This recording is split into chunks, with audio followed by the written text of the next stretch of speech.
G'day and thanks for joining us for another Australia Talks. I'm DK and I'm joined as always by my lovely co-host Ardeet. Today is Thursday, the 19th of February 2026. And our topics this week are Australian firearms laws roundup. There is a national registry push and skyrocketing license application numbers. Shock horror. We will get into the nitty gritty of those two things in a little bit. And electric trains. The trains are coming and they are electric and that is exciting. We're going to talk about that. Of course, we have our 2 Ticks Town Talk. Then we'll jump into This Week in Australian History.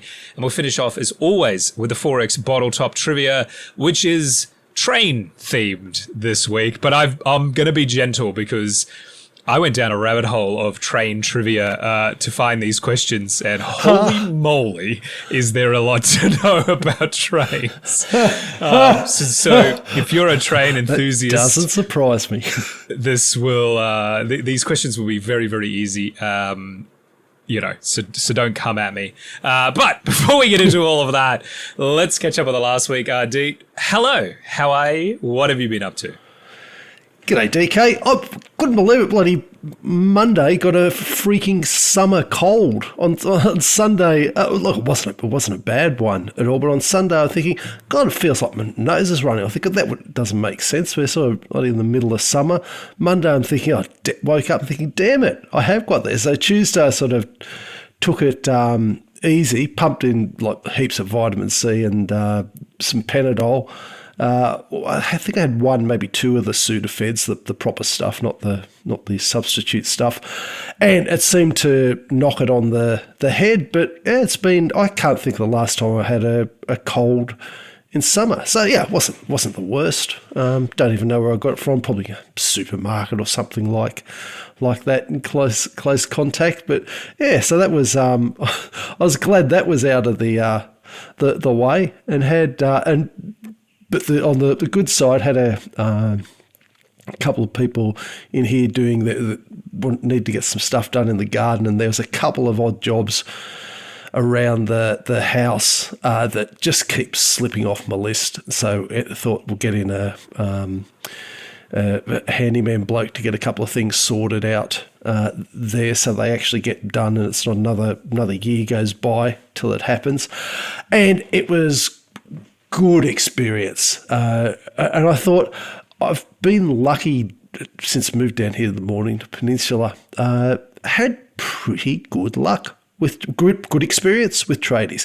Now, I've had done a lot of sort of word of mouth, which always I find important. But yeah, it was another good experience, and I thought, well, that's great. Job was good, price was good, communication was good, all that sort of stuff that you want. So yeah, got some jobs ticked off the list thanks to some other people doing them, but still they're knocked on the head. So yeah, a little bit of a sniffles, but a good smile, and the job's getting done. So that's sort of been my week. What about you?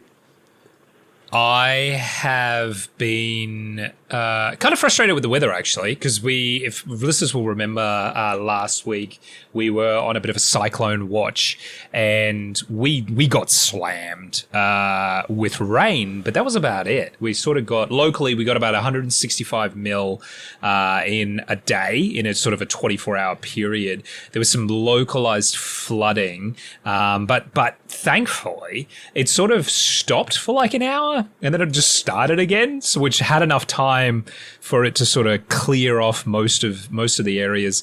And here, all of our stormwater just flows out to the sea. So thankfully, the tide was low when this all happened.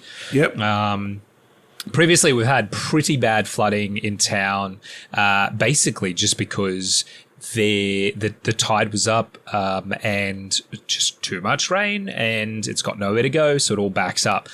So thankfully that didn't happen. Not that my place would have been impacted. I bought a house on a hill, and I suggest everyone do that as well, because then you don't have to worry.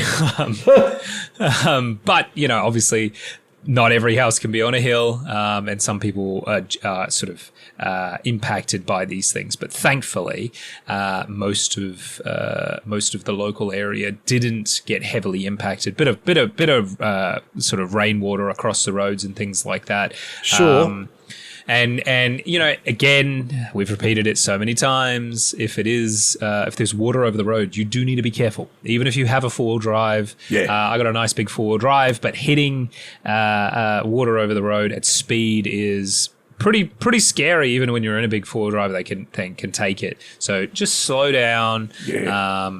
Puddles are very different when you hit them at speed, even if it is just, you know, an inch of water or something like that. Surprisingly, it's amazing how much they can grip the car, how much they can they exaggerate angles of entry, and aside from all that and that sudden change to your momentum and possible direction.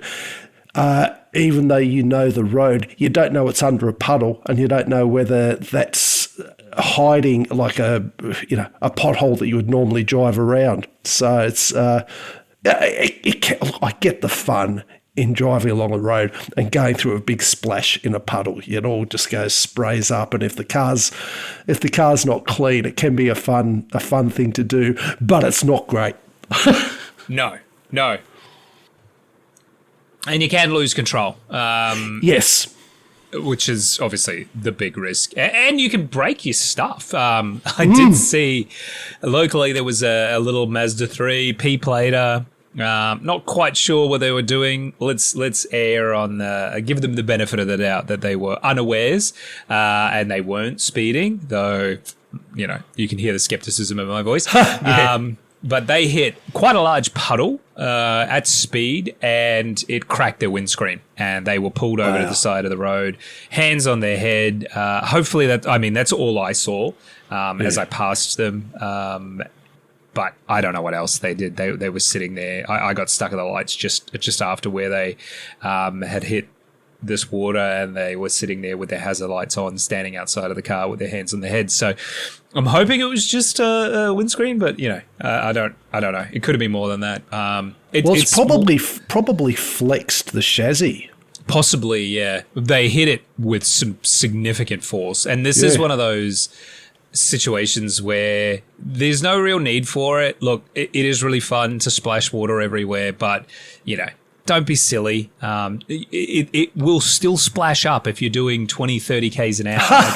Yeah, that's true. It's like, you know, if you hit it at 70 or 80, you know, it's significant. That water doesn't move as quickly as you'd think, and you can absolutely destroy your vehicle. So just a bit of mindfulness as we're driving around with some wet weather, because there is more wet weather on the way for us and for the rest of the country. And we've had a couple of cool days. So we had a bit of rain, and then the temperature dropped quite a lot, which was nice. My daughter was even wearing a jumper. Yes, it was 22 degrees Celsius, but she was cold.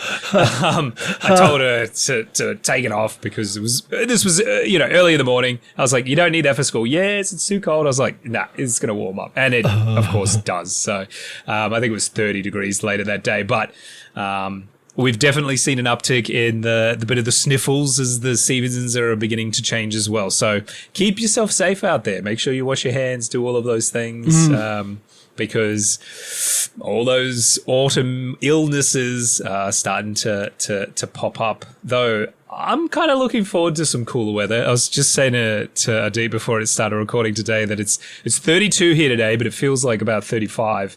It's hot, and there's still a lot of moisture in the ground, so there's that humidity that creeps up as well. But hopefully this is the last throes of summer before we get some cooler weather.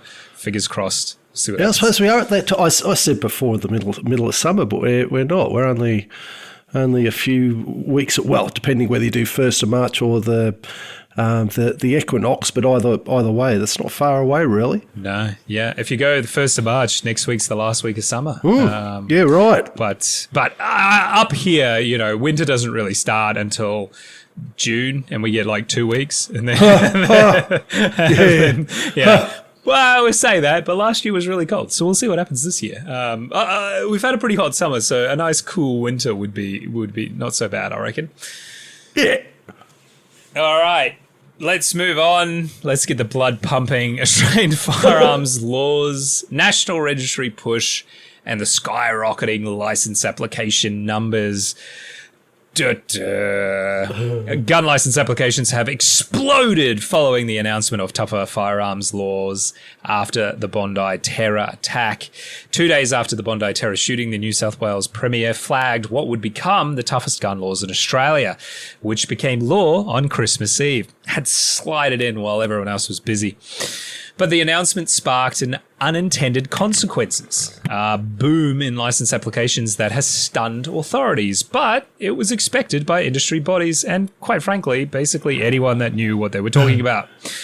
The New South Wales Police Minister has confirmed applications for new firearms licenses has exploded from December 16th to January 16th with a 71% increase on the previous year. Category C applications, which are semi-automatics, semi-automatic rimfire, I should say, and pump-action shotguns, leapt from 15 to 226, an increase of 1,400%.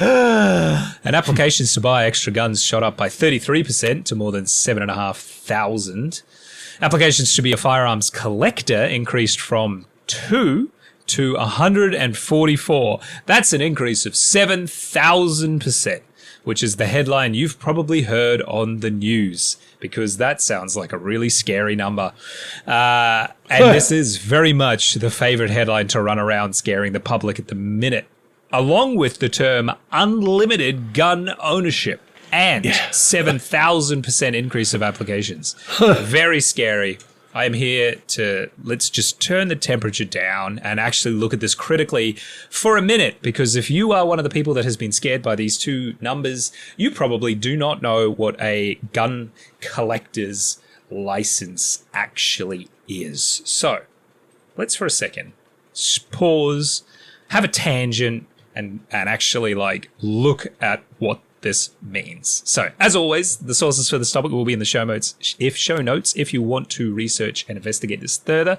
But this comes directly from New South Wales Police. A firearms collection license. This is a genuine reason, applies to a person who collects firearms as a current member of a collectors society or a collectors club approved by the Commissioner of Police. The collection must have a proven, genuine, commemorative, historical, theatrical, or financial value. Okay? You cannot start a collection of, well, these are my guns and I've collected them and so they're my collection. That's not how this works. The firearms collector licenses allows for the possession of firearms only, not their use. In addition, there are specific requirements for storage of firearms forming part of the collection. Note in big capital letters, this license does not authorize the collection of ammunition. That is a separate license. So, just let's recap. Firearms collector's license has to be a genuine, commemorative, historical, financial collection. It's not just your favorite guns. They have to be authorized by the police commissioner. You have to be a member of a club, and you are not allowed to shoot them. Okay. It's not quite as the headlines would leave you to believe. In fact, they should actually be very pleased that there is now 144 more people that want to reclassify their firearms as collections, because it means they can't shoot them. Not legally, anyway. So, yeah. Let's just settle things down. Anyway, to carry on this circus, the Animal Justice Party MP Emma Hurst says, quote, "Anyone with a sense of common sense would know that this would happen. I certainly saw social media campaigns from gun lobby groups, for example, who were pushing people and encouraging people to apply for gun licenses." End quote. Yes, because licenses are licenses. They're not a free-for-all. These people are registered and licensed. And of course, gun lobby groups and clubs are advertising people to do that because that's what they always do, because that's how they generate income. Come on. Premier Chris Minns said, quote, I guess our ultimate hope is that we can do everything possible to keep firearms away from unstable or dangerous people, end quote. And I think it's really important there that we take away from that the unstable or dangerous aspect. We want legal firearms holders to be upstanding citizens as they should be, and they shouldn't be persecuted for that either. New South Wales Greens Senator David Shoebridge has compiled data which revealed gun owners with the most firearms in the state in 2024, excluding collectors and arms dealers. The gun owner with the most firearms is based in Cremorne on the lower north shore of Sydney. He has 386 firearms. In the number 2 spot was an owner in Chiefly in Sydney's eastern suburbs with 300 firearms. Senator Shoebridge says, quote, "It's bloody extraordinary that there are these large private arsenals hidden away in our towns and suburbs. What does someone in Cremorne need 300 firearms for?" End quote. God forbid a man have a hobby, I tell you. Yeah. Do you not think that one guy is the most watched person in New South Wales? Come on. Of course he is. Also, especially for our international listeners that don't know, this is a very affluent suburb of...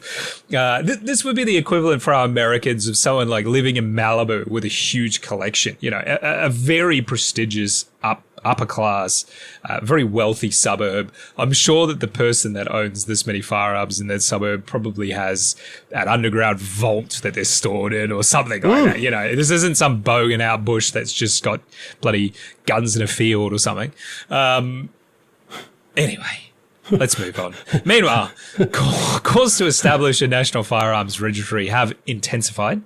In April 2024, the federal government announced $161.3 million over 4 years to fund the program, which in July work commenced with a plan to become operational. Sorry, say that number again. $161.3 million. Oh, 161.3 million. Okay, God. I thought you said billion. Yeah, go on. Yeah. Oh, it's still an obscene amount of money. Oh, it is. It is. But that's why I did a bit of a double take. I misheard you. So this was in April 2024 with the plan to be operational by 2028. But during the National Cabinet meeting in December 2025, after the Bondi attack, a Home Affairs Department spokesperson said that police ministers and attorney generals had agreed to accelerate its delivery. Graham Park is the president of the Shooters Union of Australia, which advocates for gun owners' rights and legitimate use of sporting, recreational and occupational firearms. He said that the rollout needs to include limited access to the registry and security to protect privacy and to prevent hacking. He specifically said, quote, "Apart from the obvious one of data security, safeguards against it being misused for other things."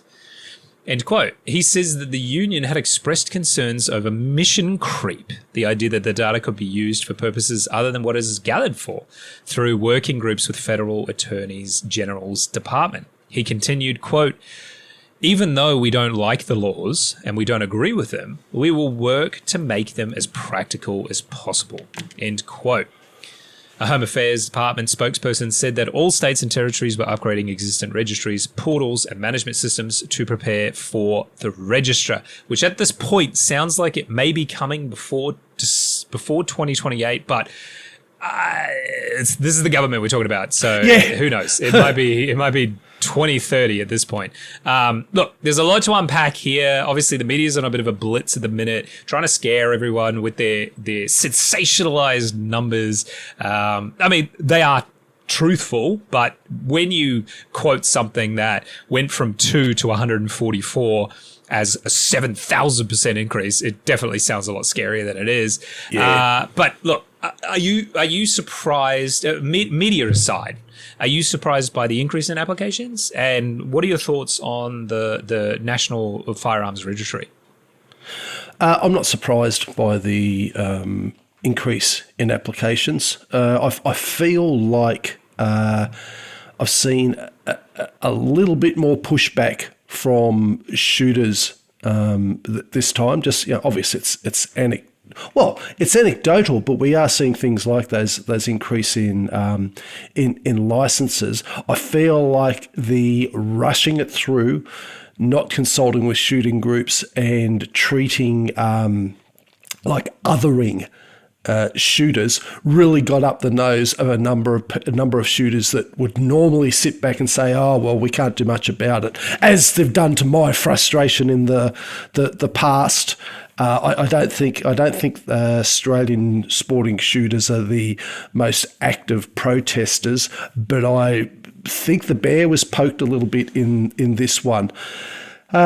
It's great that you revealed the truth of that 7,000 increase, because there's I can't remember, I think it might have been Scott Adams said, when you're trying to work out if the media's misleading you, or governments, or even somebody that's on your side, if somebody just quotes a percentage or really emphasises a percentage without actually telling the actual numbers, or they tell you these massive numbers without actually quoting what the percentage is, then you're being bullshitted too. And this was a classic example, so it's good to have pointed that out. Aside from that, horrifying, shocking 7,000 thing, there has been a number of regular licenses picked up, because there's a lot of people quite sensibly, in my opinion, saying to their partner, their husband or wife or de facto or whatever, in there, say, listen, I want to keep my guns, but my license isn't going to cover this. We need to double the amount of guns that can be held in this household. Can you go and get your license? And if you're getting your long arms, you've got no mandatory attendances. And just for people who aren't in Australia, or people listening and don't actually know this, when you've got a long arms, a rifle, shoddy or something like that, you have to go through the safety course. You have to get your license, but you are not required to shoot it any particular number of times in a year. If you get your pistol license, you are obliged to attend a certain number of competitions, as well as a certain number of practices to make up what they call a series of events. So for me, for example, I have to do, I think it's 12 events a year, and at least 6 of those have to be competitions, whether you want to or not. And I do the competitions because I like them. But so there's an obligation that if you're got pistols, you have to do an attendance. So if you're somebody who's just got long arms, you can get someone else in that household to get their license for the long arms. And you may get them interested in the sport as well. Hopefully that's what happens. But it then effectively gives you a bit more breathing space. So look, I did have a bit of Schadenfreude at the irony of this increasing the numbers of licenses being applied for. I also think it was quite foreseeable, because people are incentivized to find a way around it, and as I said, I think they were poked. So yeah, that wasn't a huge surprise for me, but it was pleasing to see, and it was pleasing to see the reaction of some of of more of the shooting community, which I think can sometimes be a bit too apathetic to our detriment. In terms of the register, where I was in Graham Park from the Shooters Union, got to say, big fan of the Shooters Union. I'm a member. Doesn't cost too much. They do a lot of good work. Look them up. In fact, I'll put. Let me put a link to Shooters Union. Yeah, we'll put a link in the show notes. The Shooters Union. Yeah, I will do that. So big. There's a couple of other organisations, but they are particularly active and devoted for it. He made the comment, even though we don't like the laws and don't agree with them, talking about the register, we'll work to make them as practicable as possible. That sums up how I feel about them. To me, I don't think there should be a register. As far as I know, I don't know whether New Zealand's got a partial register. Canada diluted their register. Basically, it doesn't work as well as what the headlines would say it works. And my big hope for this is that you've got a whole lot of government bureaucrats trying to agree on something with a whole lot of money there and a deadline, which means, we probably stand a fair chance of nothing much happening, but we also have a fair risk of something unintended happening. And I think that's the bit that bothered me. I don't believe them when they say it won't be misused. As soon as you have that centralized information, and we've seen it with other things before, then you do get that mission creep that Graham Park was talking about. You do get places saying, oh, well, maybe we could just cross-reference this or find this, or, oh, okay, that tells us such and such a thing, that gives us a profile, we'll pass some law, or the law will say information shouldn't be given out unless it's determined by such and such a bureaucrat. So they've always got a way in. That's why one of the reasons I don't particularly support it, aside from I don't think it's overly effective, and certainly not particularly effective at stopping criminals who are not registering their guns anyway. But I think that mission creep is a real risk. So, look, for me, I'll wait and see on the gun register, and I'm having a little bit of a smile at the licenses going up. But my biggest takeaway from this most recent chapter is seeing a little bit more pushback from the shooting community, and that's the big positive takeaway for me. What about you? How do you feel about the license increase, and what do you think about actually having the register? The license increase thing is not something that surprises me at all, quite frankly. I live in Queensland, so we didn't know what Queensland was going to do until quite recently. And so I was sort of preparing for the worst so the New South Wales government decided to limit the number of firearms that you could own, which a lot of people go, look, if you're not a firearms owner, you probably go, oh, well, why does that matter? But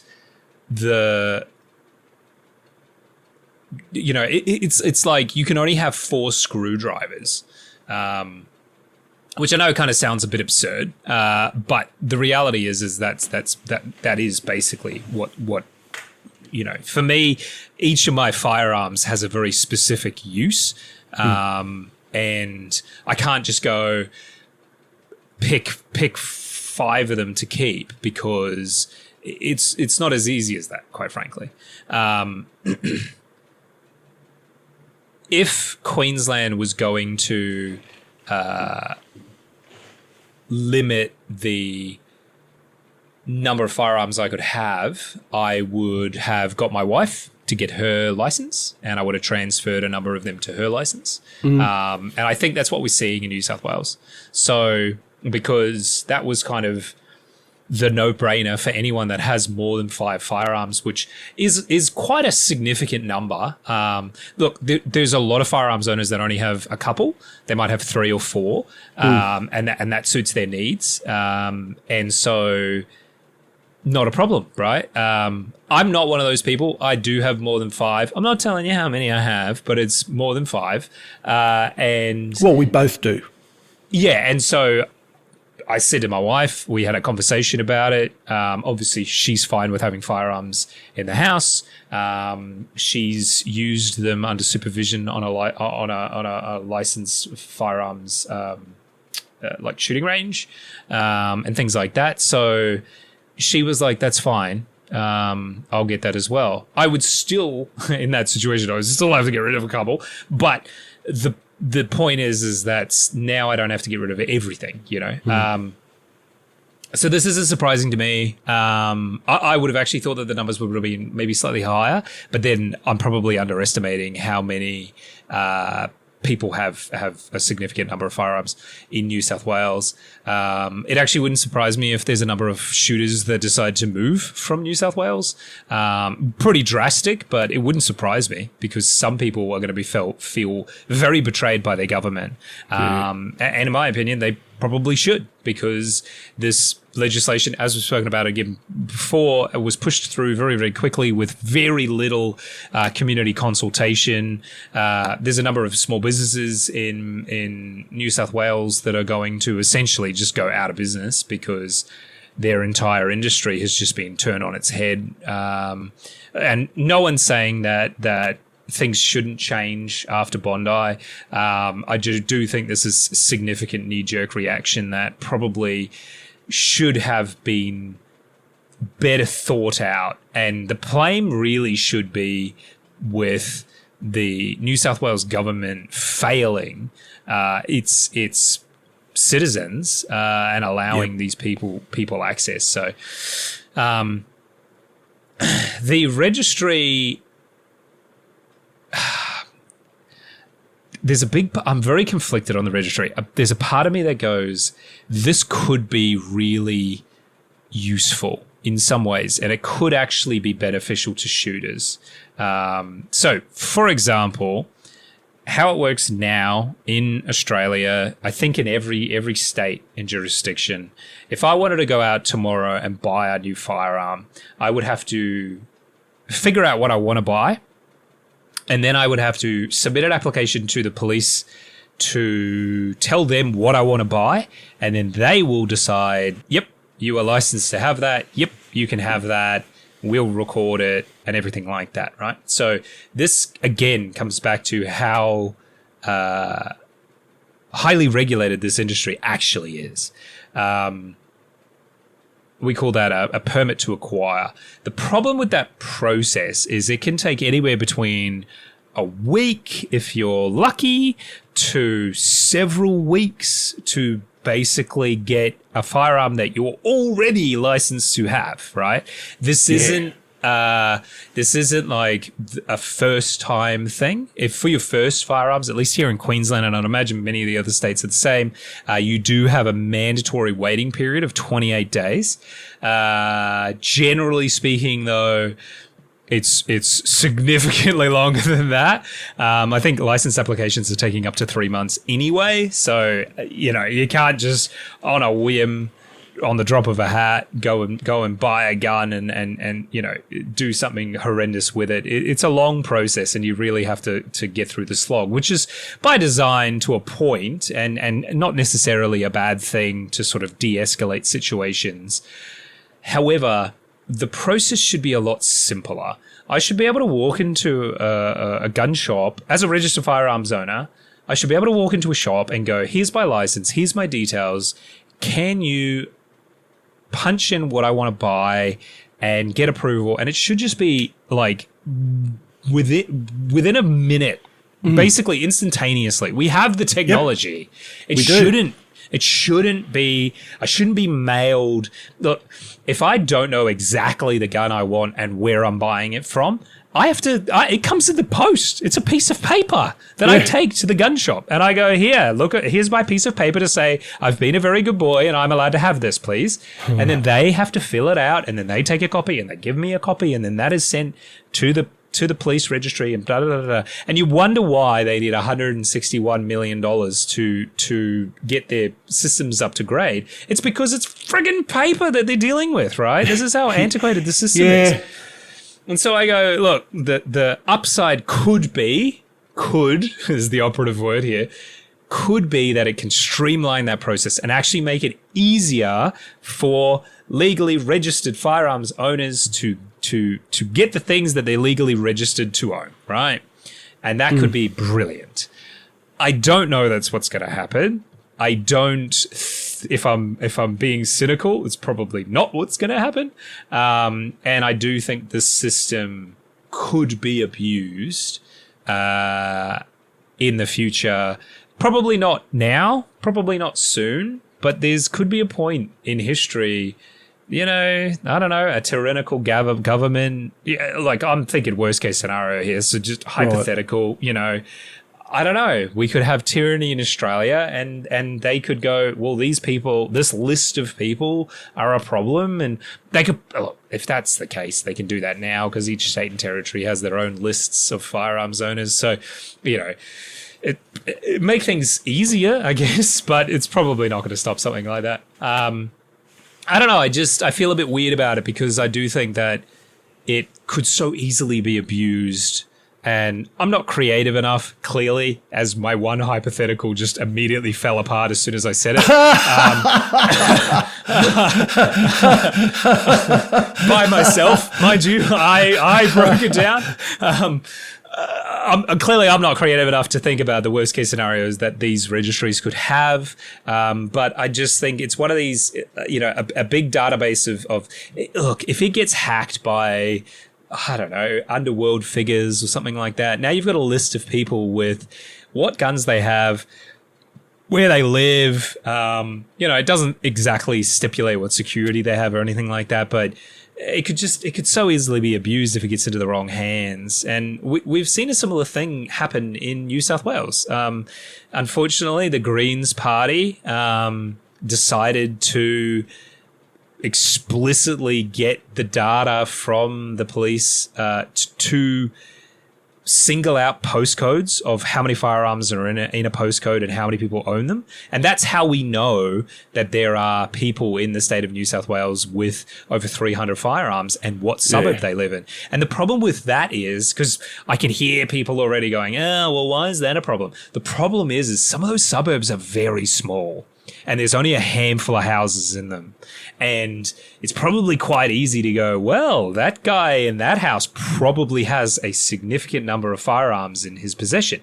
And so you can see how that information can be abused by the bad people that exist in our world. And it's too easy to go, oh, well, you know, that's not going to happen, because it does happen. It happens every day. Firearms are stolen all over the country all the time. It absolutely does happen.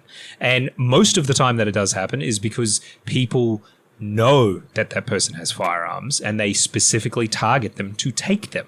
Yep. So, you know, I do think that this could be a bit of a slippery slope if abused.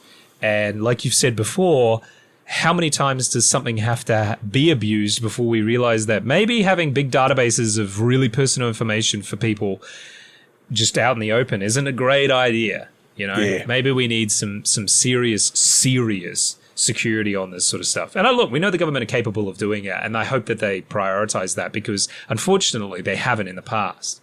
And I would really not like my house to be broken into and all my firearms stolen, because one, they cost a lot of money, and two, that's a terrifying thing, you know?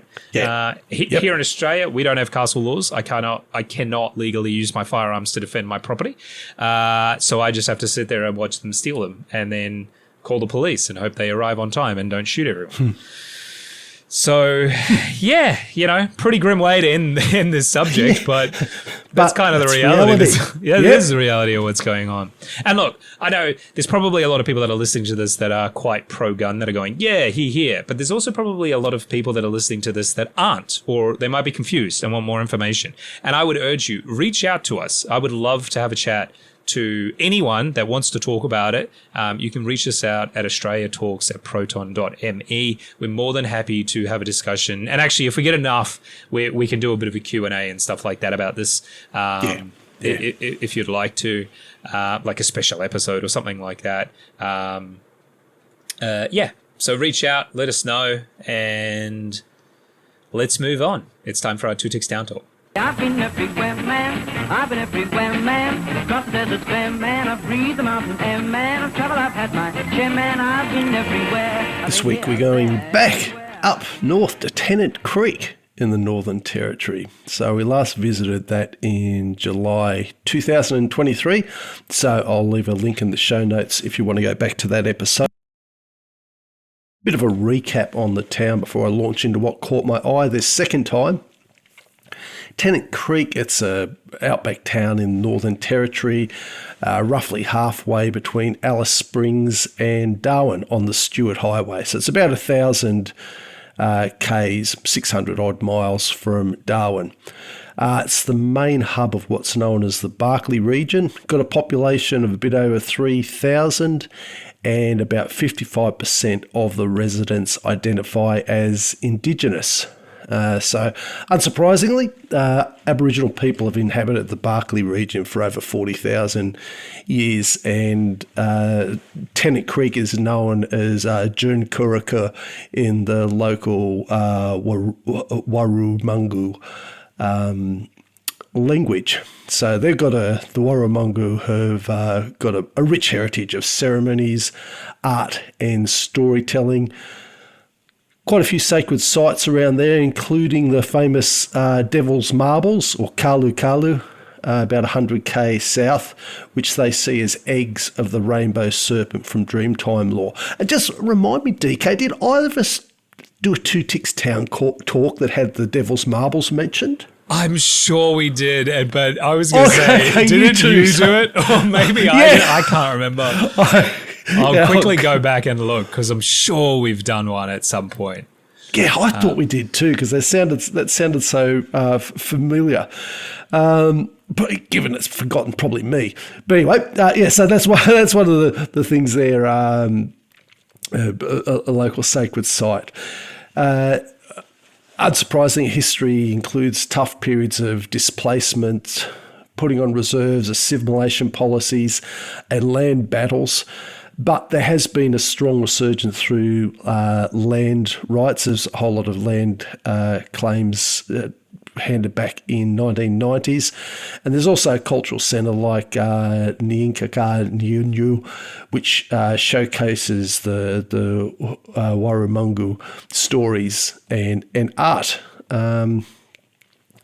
European contact ramped up in the 1860s when the explorer John McDougall Stewart passed through and named the creek after his sponsor, John Tennant. Once the overland telegraph line was constructed in the 1870s, that's when the real boom started. And of course, surprise, surprise, the town itself exploded during one of Australia's last major gold rushes in the 1930s, where there was a discovery in the nearby hills, and there's a local bloke. He was actually a local Indigenous bloke, Frank Japula. He played a key role because he showed some gold to a telegraph operator in 1932, and that kicked off the rush. So it was officially gazetted in 1934 and proclaimed in 1954. And there's a whole lot of gold, a whole lot of mining goes on around there. Gold, copper, silver, tin, mica, wolfram, been central to that ever since, alongside pastoralism. But a few k's out of town is what caught my eye, and that's the Warrumunga seismic. Not sure why it's not Warrumungu, but there's probably something language-wise I don't understand there. It's the Warrumunga Seismic and Infrasound Research Station, about 37 k's southeast of Tennant Creek. This is operated by the Australian National University's Research School of Earth Sciences, and it spans about 20 square kilometres of red soiled savanna, dotted with spinifex grass and termite mounds. The setup has got a 24-element seismic array for detecting underground vibrations and an 8-element infrasound array for capturing low-frequency sound waves that humans can't hear. And what I found particularly interesting about this is that its primary role is sniffing out nuclear explosions worldwide as part of the Comprehensive Nuclear Test Ban Treaty Organisation network. So it's got side roles in aiding research on earthquakes, meteor impacts, atmospheric phenomena, and even checking out the Earth's inner core, which it's essentially like a massive telescope aimed at the planet's guts. So the Warramunga Seismic and Infrasound Research Statement, it uses those arrays of seismometers to detect tremors from nuclear testing in the ground, and the infrasound sensors to detect atmospheric waves from nuclear testing in the air. So that particular station is one of the most sensitive spots in this global system they've got. It's picked up more seismic events than any other station. Wow. Yeah.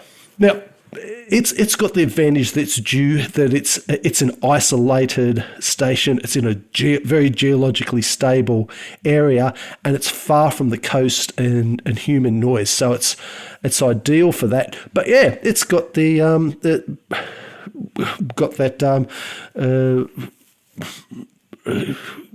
kudos, or it's got that recognition of picking up the most. So it kicked off in 1965 between Australia and the UK as a project during the Cold War to keep tabs on the nuclear tests, and then the ANU, the uni, took over management after that in 1975 and added the infrasound array to detect the atmospheric blasts, and they've been doing upgrades since then. Data goes back to the monitoring hub in Vienna, who are the Comprehensive Test Ban Treaty Organisation, CDBTO, which isn't an acronym that rolls off the tongue anyway. No. So yeah, that keeps going back there. The current driving force of the project is a bloke called Professor Hrvoje Tkalčić. He's the head of geophysics, and he's been the station's director for nearly 19 years. So he's a Croatian-born seismologist, and he got into probing the Earth's core back in 1997, and now he's coordinating from Canberra with the on-site teams, Australian government, UN folks in Vienna. He pops out the station at least once or twice a year for hands-on checks now. But there's always a couple of people who every day have to go out, even in sometimes the heat's getting up to 45 degrees there. Even if there's dust storms or floods and bushfires, they've got to try and keep the gear humming and the data flowing. So, yeah. Less cushy for the two technicians who are based in Tennant Creek who have to keep the thing going. So the areas it's leased from Warramunga country owners, and they've got the sensors placed carefully in consultation to respect sacred sites.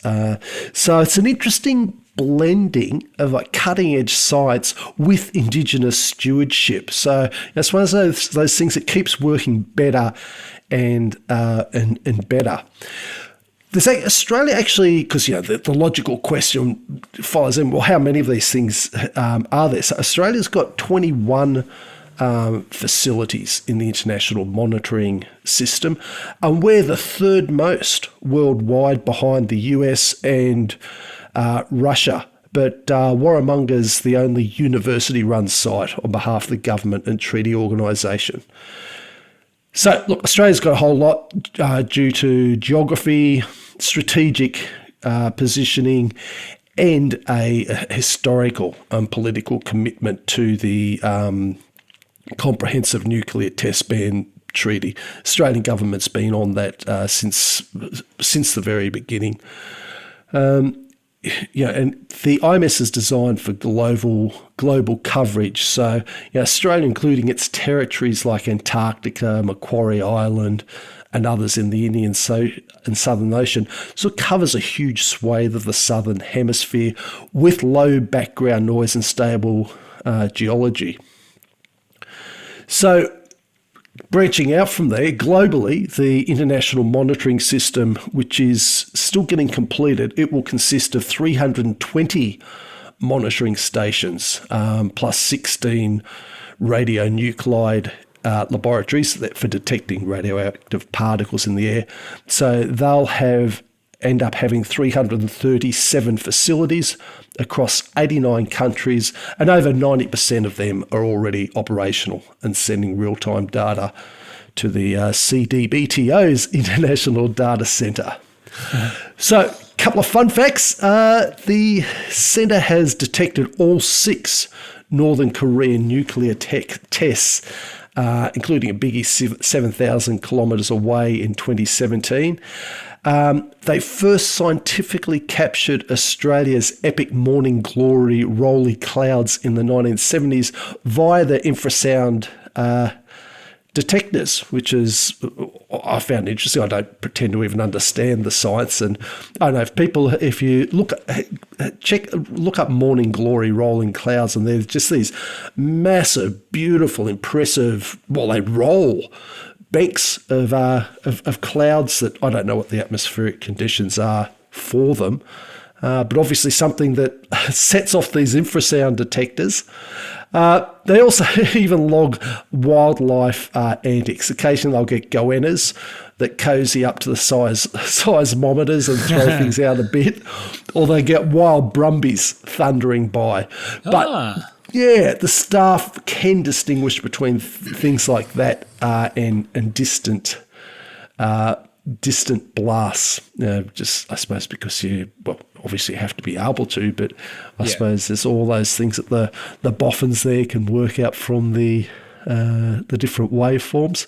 So yeah, look, finding out stuff like this, that's one of the things I like about doing the Two Ticks town talk. So you look at it on the map, and Tennant Creek is just like a little dot on the outback.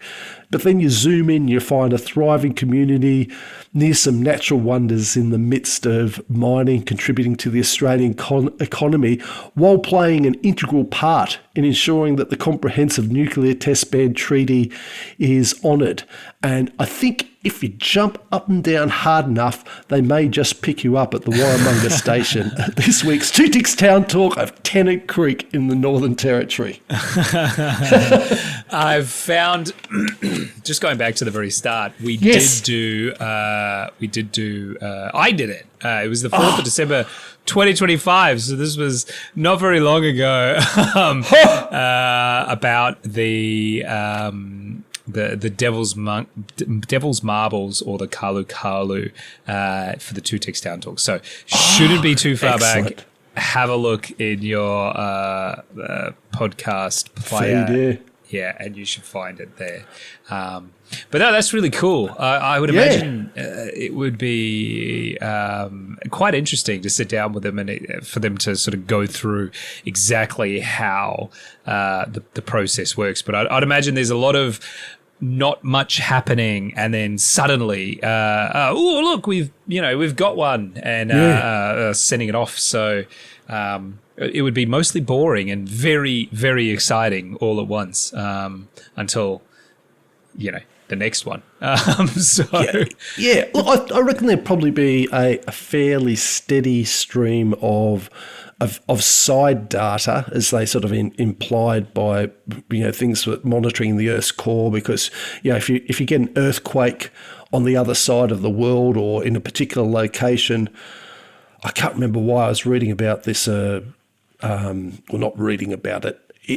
Incidentally reading about it a couple of months ago. There's all these things where if you know how big the earthquake is, where it was, and it tells you what type of waves, and things like this station can pick it up, and depending on how it diffracts and changes, that give you a little bit of an insight into how the Earth's core is diffracting and changing. That all that sort of high end stuff. So I imagine there'd be a reasonable flow of that going through as well. Yeah, no, you're right. Yeah. I think it would be really interesting to sort of sit down and pick their brain a little bit and go through that process. But very interesting. Yeah, right. So there you go. Not what I expected to hear up there, but as soon as I heard about it, I thought, now it's explained to me. That makes sense. Yeah. All right, let's move on. It is time for our next topic, which is battery electric or locomotives in the Pilbara, as decarbonisation is paramount. After years of delays, the rail routes of Western Australia's resource-rich Pilbara have started to work. Say that again quickly. Yeah. Blah, blah, blah, blah, blah. After years of delays, the rail routes of Western Australia's resource-rich Pilbara are starting to whir with the sounds of battery electric power. Fortescue launched... Is that how you pronounce that word? Fortescue. It is Fortescue. Yeah, Fortescue. Okay. Fortescue launched 2 battery electric locomotives this week, rounding out its fleet of 70 diesel-powered machines hauling precious iron ore from pit to port. The 2 locomotives are the first of 70 planned to replace the current fleet of diesel locomotives that carry up to 40,000 tonnes of iron ore from the Pilbara mines to Port Hedland. The locomotives are not, however, the so-called infinity trains. Put a pin in that. We'll come back to that. That would rely entirely on regenerative braking to recharge the batteries as they carried the load downhill, so they could return empty to the mine site. The concept was scrapped last year when the physics didn't match the company's bold ambitions. I, for one, was always skeptical about this. So, a little tangent. Let's talk about this for a second. The idea was that the geography would be such that the trains wouldn't need as much power to return to the mine site empty, obviously, and therefore just using essentially the braking of going downhill towards the coast would be enough to charge the batteries enough that they could return to the mine site without needing to be recharged along the way. It turns out the physics isn't quite there and the efficiency isn't quite there, so they basically have had to scrap that. I'm not to say that it couldn't be in the future, but at least for now, a bit more realistically, they've just decided not to. So, the 5.6 megawatt, 14.5 megawatt hour batteries, which is about the equivalent of 207 Tesla EVs, do generate regenerative power on the trip down, but will still need to be topped up at port while they're unloading. Fortescue CEO Dino Otrano said the batteries will recharge as the wagons are being unloaded at the port, given that they will recover between 40 and 60% of their charge from regenerative braking on the way down from the Pilbara highlands. It'll only take them 2.5 hours to recharge, which is about the time it takes them to unload. So much more realistic than trying to sort of push them to be more efficient on the way back. Billionaire Andrew Twiggy Forrest's mining giant is the second of the region's major companies and among the largest carbon emitters to test the technology. BHP began its own Pilbara trials of battery electric trains back in November. The locomotives, purpose-built by Caterpillar, Caterpillar's subsidiary Progress Rail, boast what Fortescue has called the world's largest land mobile battery, with a capacity of 14.5 megawatt hours, which is an obscene amount of battery power. Like that is immense. That could power a small town overnight. Like that is a lot of power. The pair will save, just the 2 trains will save the company 1 million litres of diesel every year. Wow. Which is still a fraction of the 80 million litres of diesel that the company consumes per year. But it is a welcome step in the right direction, and the company hopes to complete the transition ahead of its real zero deadline of 2030. The locomotive's massive battery will be charged 2 ways, as we've sort of basically explained. The first is via Fortescue's growing renewable energy apparatus, which it says is expanding aggressively at a rate of more than 3,000 solar panels per day, which is significant. The second charging method is through regenerative braking. So either way you do it, these trains are 100% off-grid and renewable.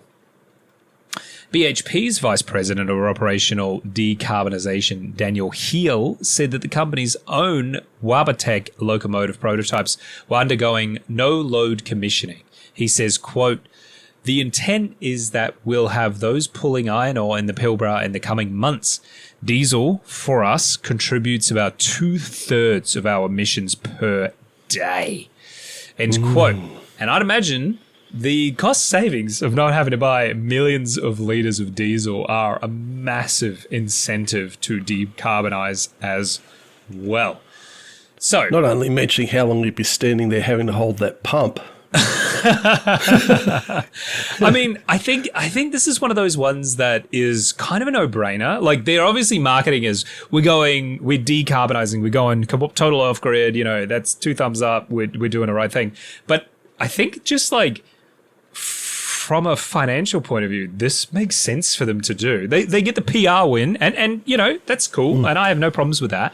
But just from a point of view, a cost incentive, it totally makes sense for these guys to go off grid. And look, I think this is an exciting development to watch this happen. And I know California, the state of California, has also declared that all locomotives need to be electric by 2030, which is a huge deal because a lot of the port of Los Angeles is huge, and import is one of the biggest importing basins for the USA. So what California does with its locomotives is kind of going to dictate what most of the US is going to end up doing with their locomotives. So I think this is one of those things that we're probably going to see a lot more of around the world in the coming decades. But how do you feel about this one? Are you sort of bullish on this, or is this a no-brainer for you? Yeah, look, I'm bullish on it. I think it's very groovy as a project. Don't know that's necessarily a no-brainer because at the end of the day, the economics still have to make, the financials still have to make sense. So, you know, you put a value on PR, you put a value on, you know, buying carbon credits to offset all that sort of thing, wear and tear, because, you know, these are probably going to be heavier on, given their batteries are going to be heavier on the tracks. So no, I wouldn't. Despite my bullishness, I wouldn't just say it's necessarily a no-brainer because I think there's a lot of factors in on it, but it does make sense to pursue. And in terms of those things that you outlined about getting off grid.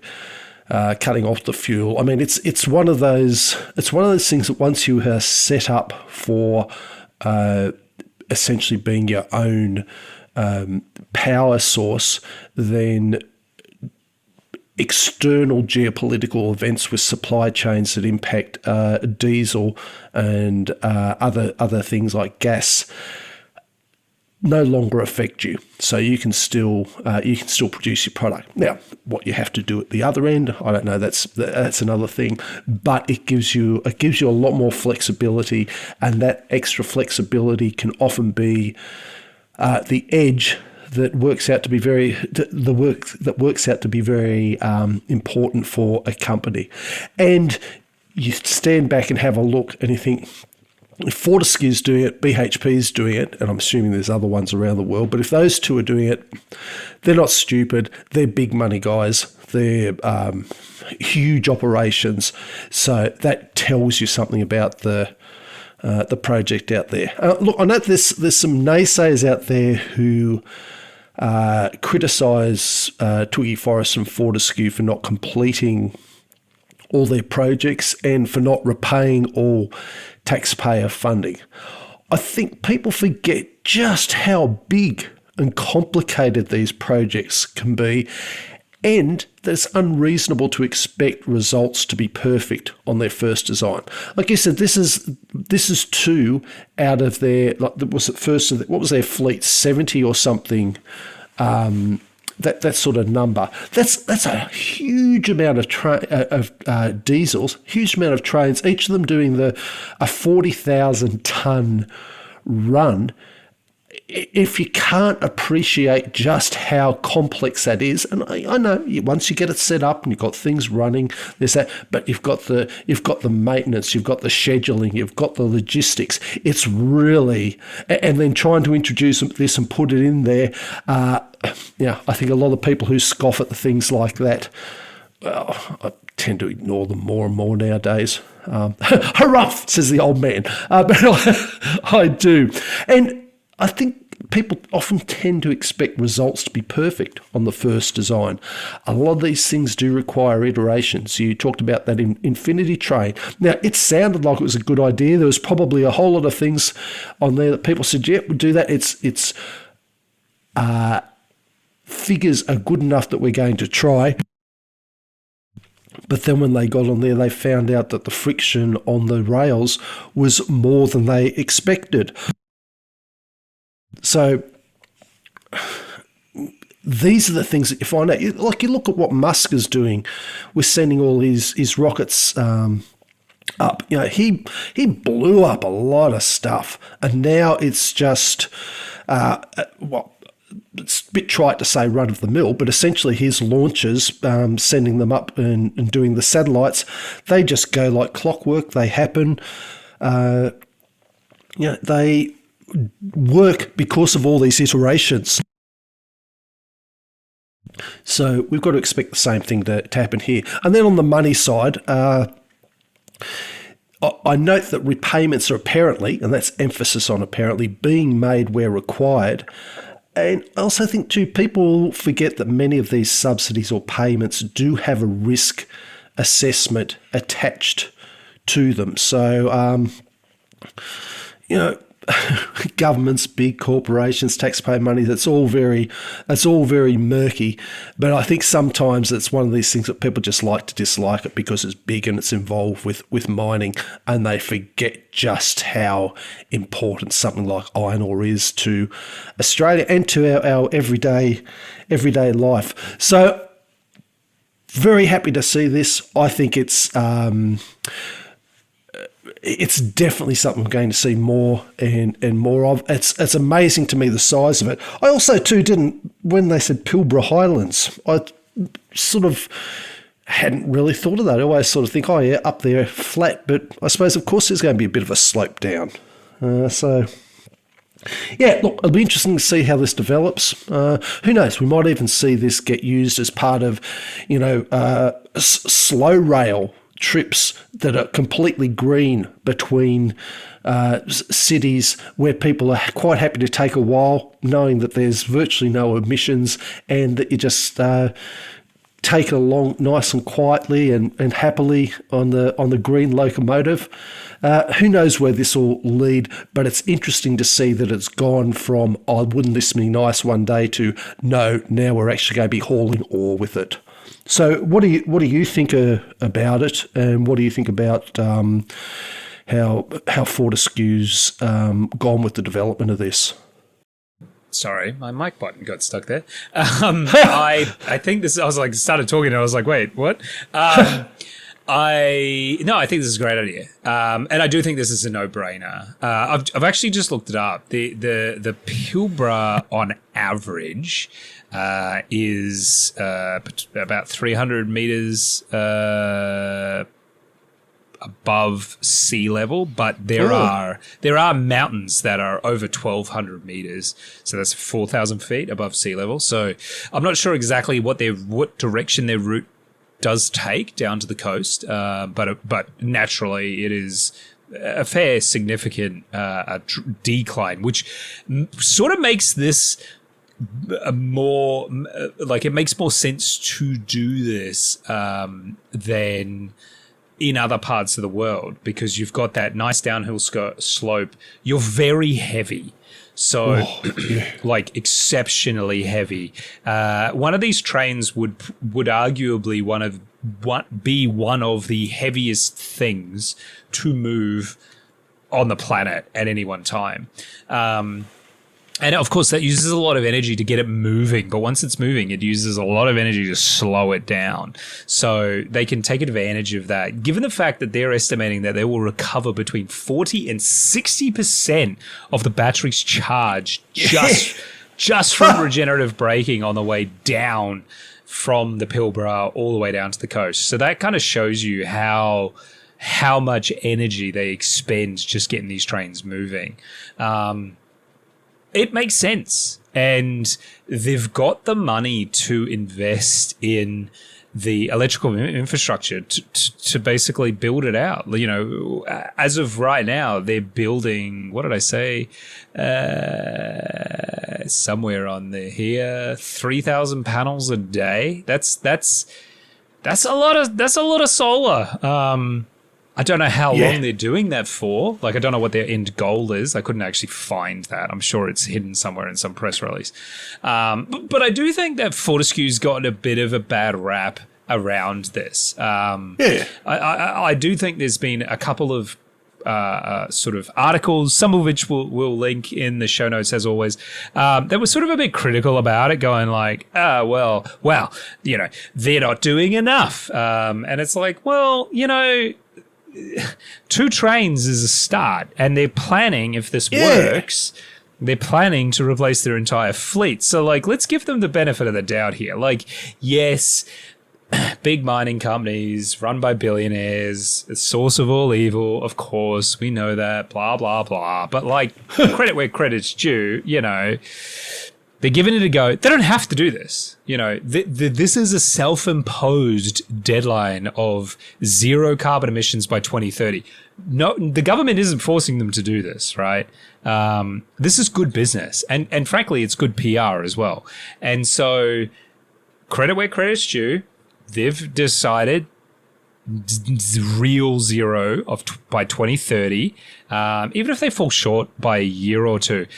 I take my hat off to them, because they don't have to do this, but they've clearly seen that there's an alternative option. Let's do this. Let's go fully electric. It makes sense. The cost savings are clearly enough to make it make sense for them, which is amazing. Like, I think that's great, right? Yeah. That they've gone, you know what, this is fantastic. And actually, I do think it makes sense in the case of a train, because a train relies on a huge amount of torque to get it moving to start with. Like, that is where the energy needs to be, that huge amount. And a lot of, like, diesel locomotives use electric motors anyway. They're diesel electric, right? So the diesel it's basically a diesel generator that powers a battery bank. Yeah, right. So we'll just get rid of the diesel generator and fill it up with batteries is basically what they're doing. So the technology has been there for a really long time. It's just that finally it makes sense to actually just get rid of the diesel and just use the electric. And clearly they've decided they can make it work, that they have a big-ass solar farm at the other end when their train's being unloaded. Just on that, let's just have a quick look at they're aiming, their broader strategy is to deploy 2 to 3 gigawatts of renewable energy and battery storage by 2030. That's an absolute shirtload of power. That is a significant, huge amount of power. They were also doing things with green hydrogen and a bunch of other stuff. So they got their fingers in many pies. But this all just kind of complements the other things that they're doing. So yes, mining bad, fossil fuels bad. I get it. But like, again, credit where credit's due.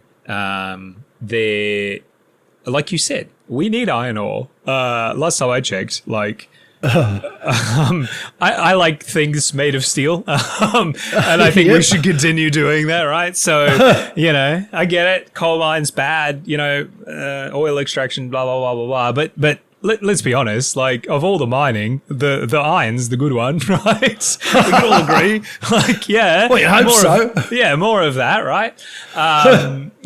So this just makes sense to me. I think this is a great thing. And I think this is something we're going to see a lot more of. I think this is kind of just the start. Obviously, Fortescue lost the crown of being the first to BHP, which a little bit dirty there on BHP, because they're still testing their locomotives, from what I could see. That may have changed since the article was written and in the time of recording this. But I think this is going to be something we see continue to roll out. I would actually imagine in the next sort of 2 decades, every train, with exceptions of a handful of very specialist routes or stuff that's like museum type stuff. Obviously, there's still steam trains and things like that. Are all basically going to go electric. It just makes sense now. It's a hell of a lot cheaper to go electric than it is to continuously buy diesel. So, and you know, the secondary benefit is it's helping save the planet. So you tick the box. But let's be honest. And I know that's very cynical of me to say, but let's be honest. Fortescue's doing this because it makes sense financially, not because they have to decarbonize because the government's coming at them, or it's, you know, they're not doing it because it's the right thing to do. They're doing it because it makes financial sense. So, and this is what I think is fantastic about renewables is you don't even have to be climate change anymore, right? You don't have to be someone that's shouting from the rooftops about the climate crisis. You just have to look at the numbers and go, solar per kilowatt hour is the cheapest form of energy on the market today, period. And so let's use that. Get rid of diesel. Just use solar. And that's what they're doing because it makes sense. And I think this is fantastic. So the guiding hand of the capitalistic market is driving the way for renewables. And look, there might be some kickbacks or something like that we don't know about, you know, from the government or something like that. Wouldn't surprise me if they're helping maybe pave the way a little bit, grease the rails, as we say. I'm quite confident they are. You know, they've helped with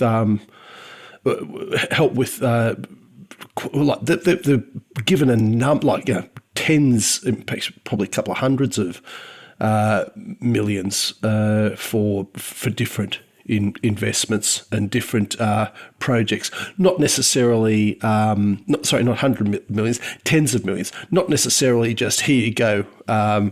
You don't have to pay us anything, but you know, easy loans, subsidies, things that if it works, it gets paid back. But also a little bit of bankrolling of things with risk as well. So definitely the government has pumped money into this. But if it's in keeping with all the goals and it's realistic and it's an Australian company, I can understand the reasoning, even when there's a lot of stuff I don't agree with it. I think the reality is I can understand why it is done, particularly if it's producing results. Yeah, and again, I think it's important that we remember these big mining companies employ a hell of a lot of Australians. They pay a lot of taxes. Could they pay more and so on and so forth? Sure. Could there be changes? Absolutely. That's sort of outside the scope of what we're talking about here. We're not barracking 100% behind these big mining companies, but we are saying credit where credit's due. This is a good step in the right direction. Probably what I said before about this makes sense to me, and I think everything's going to go this way. I would put a little caveat on that, as I was thinking. Probably the only exception is there might be like hydrogen powered trains and stuff like that in the future as well from the green hydrogen stuff, but because of the logistics with hydrogen, I feel like the electric stuff's probably an easier, lower hanging fruit to go to. But look, I think this is exciting. This is the direction we need to head in, and I'd like to see more of it. So, thumbs up from me. All right, let's move on. It's time for This Week in Australian History. Okay, this week in Australian history, we're covering 13th to the 19th of February. February 13, 1890. Sorry, it's a bit of a cheery lead-in for the Brisbane River Ferry Pearl capsizes, killing 28 people after it's struck by a squall near Kangaroo Point. Why are you so happy about that? Yeah, I know. I was just leading into it because here we go, the history one, and the first one up is death. So I should have maybe scanned ahead a bit. Look, but anyway, that's history. That's how it goes. 1907, the Northern Territory is transferred to the Commonwealth by South Australia. 1938, Sydney ferry, the Rodney, with 150 passengers, capsizes in Sydney Harbour while farewelling the US Navy cruiser USS Louisville, killing 19. Basically, they all ran to one side. Flipped over. Yeah. Don't go on a ferry on February 13th, I think is the takeaway. Yeah, I think so too. Well, I think we're overdue for another. Yeah. 1954, Mawson Station in the Australian Antarctic Territory is established. 1978, the Sydney Hilton bombing occurs during a meeting of the Commonwealth heads of government. Killed 2 garbage collectors and a policeman, and injured 11 others. And they're still not complete. Still not completely sold as what the motive of the perpetrators were. It still remains disputed. There's been some convictions, but still not completely sure. So it's a little bit of a mystery to delve into, which we're not delving into here. Excuse me. 2008, Prime Minister Kevin Rudd delivered a national apology in Parliament to the stolen generations and Indigenous Australians affected by past government policies of forcible removal of children, making an historic step toward reconciliation. February 14th, 1792, the colony's first shop opens at Sydney Cove, operated by private traders to supply goods to settlers and convicts and military personnel. 1916, troops mutinied against conditions at the Casula camp, which was over near Sydney. Where we got, disaffected soldiers at Casula training camp rioted over poor food and conditions, and the unrest spread to Sydney's Central Railway Station, where military police fired shots, and one soldier, Private Albert Campbell, was killed in Australia's only fatal AIF riot during World War One. But which raises the question: how many riots were there? Yeah, well, I know in World War II there was a few, so yeah. 1966, Australian currency was decimalised, introducing the Australian dollar. 1975, the Order of Australia was established to recognise individuals for their public service. And in 2004, the Redfern riots start in the inner city suburb of Redfern, following the death of a 17-year-old Thomas J. Hickey after police pursuit. February 15th, in 1823, surveyor James McBride at the Fish River near Bathurst discovers gold. And it's the first known report of gold, although it wasn't made public until later on, which we've got later on. And the Australian gold rushes don't begin until 1851. 1937, an explosion kills 13 men at the State Coal Mine in Wonthaggi in Victoria. 1942, 15,000 Australians are taken as prisoners of war at the fall of Singapore. February 16th, 1804, David Collins becomes the first Lieutenant Governor of Van Diemen's Land and decides on Sullivan Cove, which is now Hobart, as a settlement site. Yeah, good choice. Yeah. And Sullivan Cove is also a brand of whiskey out of Tassie that is gets really good reputation nationally. I remember having one of its. Well, when did it start? I can't remember when the distillery started, but I remember getting one of its earlier bottles and thinking, "Oh, that's really good." Yeah. And then I think that year or the next year they won an award, and it just. You couldn't get, and if you could, it was about 3 or 4 times what I'd paid for it. So, good luck to them. But, it wasn't a bad drop. There's a few distilleries in Tassie. They do make a good drop. Yeah, bloody oath. 1914, Charles Hayden of the New South Wales Industrial Court finds that a living wage for a family of four would be 48 shillings a week, but more than a living wage should be paid. So that started a whole lot of early Australian wage arbitration principles. 1942, 22 Australians captured by the Japanese following the sinking of SS Viner Brook are killed in the Bangka Island massacre. 1983, the Ash Wednesday bushfires in Victoria and South Australia claims the lives of 71 people in Australia's worst ever fires to that date or since then. It's certainly to that date. I'm trying to think if we've had worse then. With the ones there a couple of years ago, I can't remember what the fatalities were. Not good anyway. 2002, Stephen Bradbury wins Australia's first Winter Olympics gold medal in the 1,000 metres short track speed skating event, which he's my favourite Olympian. Yeah, it was just a classic. That's one. Basically, he was there and all the people in front fell over and he skated past them to win.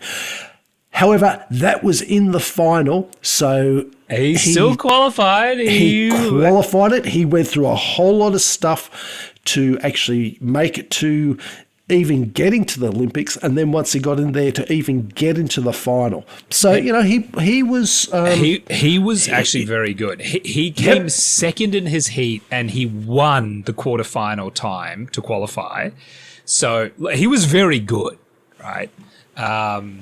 So we shouldn't sell him short because he was a front runner to win, but he basically, as you alluded to, sort of held back a bit, and he read what was going on, a little bit of argy-bargy, and they all fell over, and he skated for the win. So, but.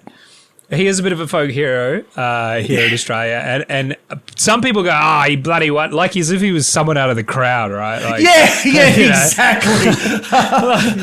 Here you go, mate. Chuck a couple of skates on and get in there behind them. Exactly. Like no, he was really good. Like he deserved to be there and everything. He's my favorite Olympian because. I don't know. You love an underdog story, right? Like he comes back and just smashes it in the end. So, and it was funny. So it's very funny. It gets played, I think, every Winter Olympics. Yeah, they're like, remember this? Yeah, exactly.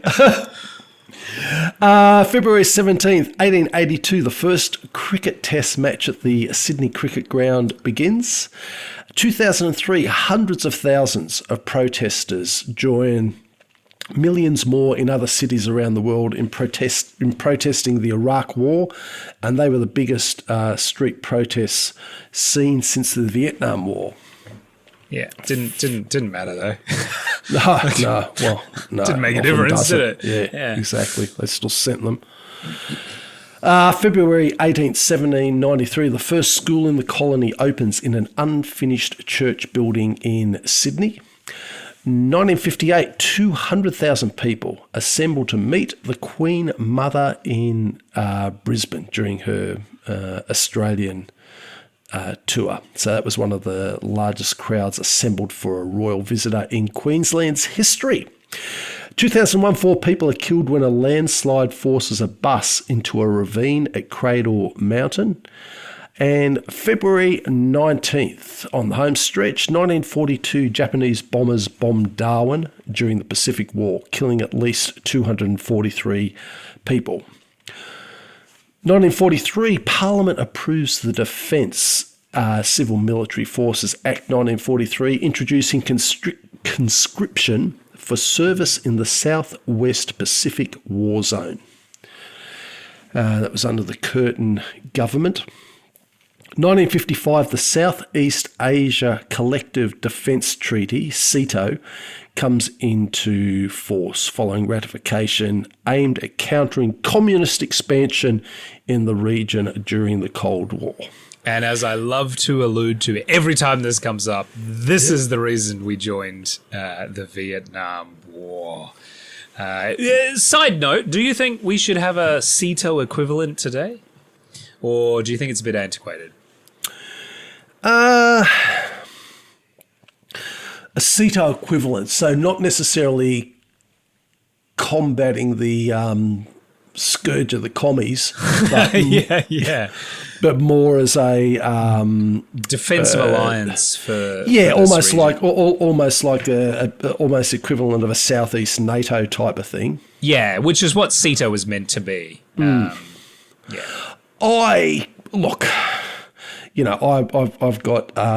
got mixed feelings about NATO and the bureaucracy that I view it as, and just how it is. But as a principle, I could be convinced of being part of that organisation and looking to form one. And if it was formed,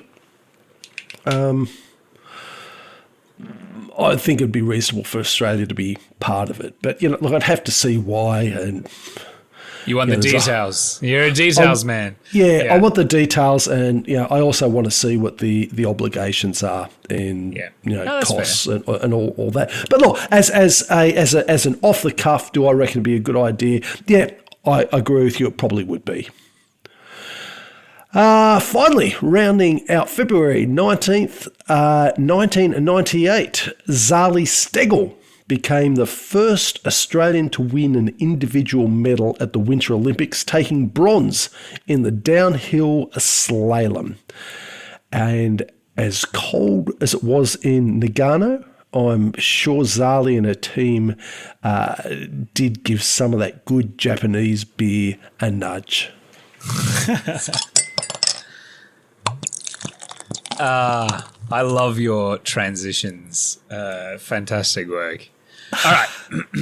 As I alluded to at the beginning, at the very beginning of the podcast, today's 4X Bottle Top questions are not from a 4X Bottle Top.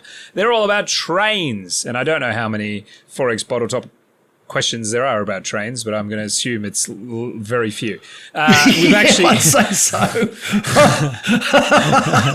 That's a fair bet. And as a result, we've got 4 questions. The last one is a give me, so it's a freebie for you. I don't think these are particularly difficult. I think you should be able to get them all, but we'll see how you go with your train knowledge. All right, First question. What major population centre, town, city, if you like, I don't want to say commit to either of those because that will maybe give it away, is near the Zigzag Railway? Oh, the Zigzag Railway's up in the Blue Mountains. What is it? Major Katoomba, isn't it? No. It's not. It's a bit bigger than that. Oh, a bit bigger than Katoomba. I mean, you're not saying Sydney, are you? No. No, okay. Think about it was going from Sydney to where? The Zigzag Railway. Yeah. I mean, I'm right, the Zigzag Railway's up in the Blue Mountains, aren't I? It is in the Blue Mountains. Yeah. Yep. It is on Mount Toomba, but where's it going? Oh, where's the railway actually going? Yeah, where's the railway going? What's the major town that it links up to? Oh, is it Kiama? No, that's on the south coast. Oh, God. Okay, I'm drawing a blank. It's Lithgow. Come Oh, on. Lithgow. God. Lithgow. So over the. Oh, right. I see what you're saying now. It's going over the Blue Mountains. Right. From Sydney to Lithgow. God. Yeah. Oh, okay. Okay, good question. That was probably the hardest question. So, actually, no. Thank goodness. The third one. Now that I read these. Now all hope is lost. Yeah. All right, question 2. Which Australian railway station has the largest number of platforms? This Ooh. isn't. This is not a trick question. No. Okay. God, it's almost got to be the central or southern cross, either central up in Sydney or southern cross down here in Melbourne. I'm just trying to think. I think it's got to be Central Station in Sydney. It is. It is Central Station in Sydney. It has 26 platforms, both above ground and underground. Wow. Okay, that's more than I would have guessed, but yeah. Which is a lot, considering it doesn't feel like it's that big when you're there. But yeah, it is. It's pretty big. Like 26 bloody platforms. oath. Yeah, it's a big station. Especially because it is very central in the city. Well, and aptly named. And there's also there's parts, I suppose, too, because there's parts of it if you're doing your regular daily commute and Central's part of your connection, you see a certain part of it. But we've caught the train a couple of times from Sydney to Melbourne, and there's like another area that sort of caters to that most people sort of don't have to worry about, and it's got its own sort of set of stations there. So, but that's more than I would have guessed, DK. Yeah, no. Originally, I wouldn't have guessed that there were that many platforms either. No. All right, this is what I'm going to call the most difficult question. At what year did the Indian Pacific commence service? Ooh. Oh, gosh, that's a good one, because there was all that thing with different gauges and across Australia. So for our international listeners that don't know, the Indian Pacific travels across. Oh, yeah. From, I think it terminates at Sydney to Perth, I think, from memory. Yeah, something like that, from the Indian Ocean to the Pacific Ocean. Yep. I reckon there'd have to be... I reckon it's going to be something like it's... you said when it first went. Was that the question? Yes, when it first commenced service. So I guess the question here is it really old or is it much more recent? Yeah, no, I was just about to say first commenced service. I have a feeling they didn't sort of get the gauges sorted out until like the late 1900s. I think it's going to be something like a 1972, 79. I'm going to say 1978. That is remarkably close. Woo-hoo.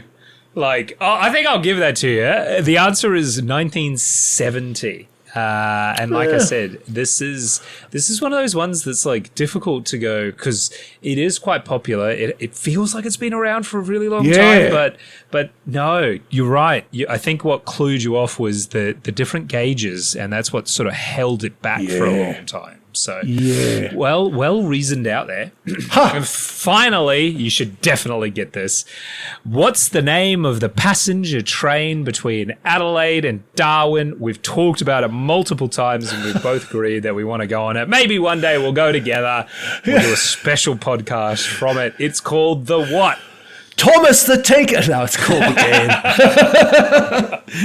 Again. It is the GAN. I'd love to go on it. Yeah. It is. It's not cheap. I have looked it up.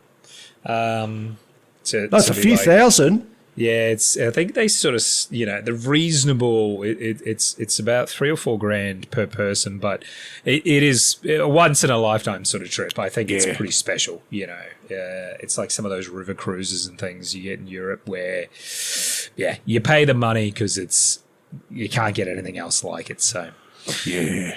Look, I would love to. Yeah, I'm with you. I'd love to go on that. I think that I'm a big fan of driving across hours of nothing. I know it's not everyone's cup of tea, and when you say nothing, I still find it very interesting. You see little bits and pieces, but just to keep sort of, you look forward, you look back, and it's just flat horizon to horizon, left and right, it's flat horizon to horizon, and you think, wow, we've been doing this for hours. I find that really, I don't know, it gets me.